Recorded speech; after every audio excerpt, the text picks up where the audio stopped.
slope costs versus step costs. Okay. So this green line is like, as revenue is going up, there's going to be some costs that are slope costs. So it's like a slope, like a ski slope, right? And it's kind of like every time that we get, we make another sale in Great Assistant, we know we have to buy 4 or 5 Colby tests. So guess what? Slope cost goes up at the same time as revenue. So any cost that goes up at the same time and kind of at the same rate as revenue, that's called a slope cost. And there's a different kind of cost called a step cost. And a step cost is kind of like when you have to take a big jump. So for example, if I go from having no assistant and then I hire an assistant for $3,000 a month, doesn't matter if revenue is going up, at what rate, I'm taking on $3,000 of more costs, just like that.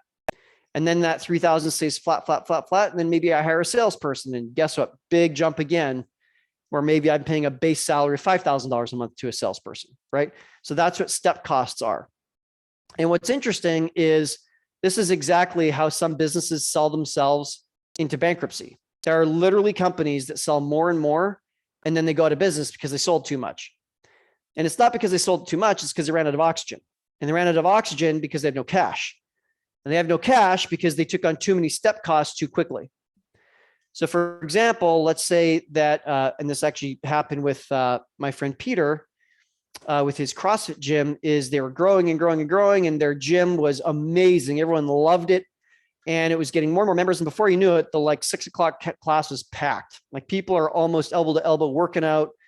It's like a hot, sweaty mess in there. It was, and I was actually, I was a member there. It was so much fun. It was a really great time. One of my best workout experiences of my life. And then after that, they said, well, we're going to need a bigger space. And they got a bigger space. But unfortunately, the space they got was so much bigger that the overhead of the business suddenly exceeded the revenue of the business. And they didn't have enough cash in the bank to make it to this next break-even point. And they kept hemorrhaging cash, hemorrhaging cash, hemorrhaging cash. They were out of time and they had to close the doors, which is a real tragedy because everybody loved that gym. To this day, there's still members of that gym that are asking the owners to reopen it because it was such a special community. It was a really, really, really incredible achievement, and at the same time, a very heartbreaking loss to have that business close. So there's actually this P&C, that's profit and cash is negative, profit and cash is positive. So there's actually something called the war chest acceleration zone. It's a bit of a dramatic name, but this is the thing, is right here.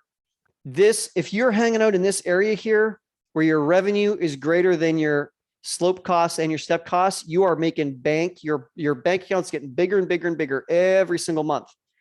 The second, though, that you have more expenses, especially, and this typically happens when a step cost comes in. Not always, but often this is what happens. You're in a war chest deceleration zone, and your bank account's getting smaller and smaller and smaller every single month that goes by. Hope to goodness that you have enough cash to make it to the other side. And so why bother? Well, it's because this war chest acceleration zone is bigger than this war chest acceleration zone. So every time you take that big step, you really have to be careful on how much cash you have. And guess what? You can tell that exactly if you do a cash flow forecast, which is our last step, which we just covered together.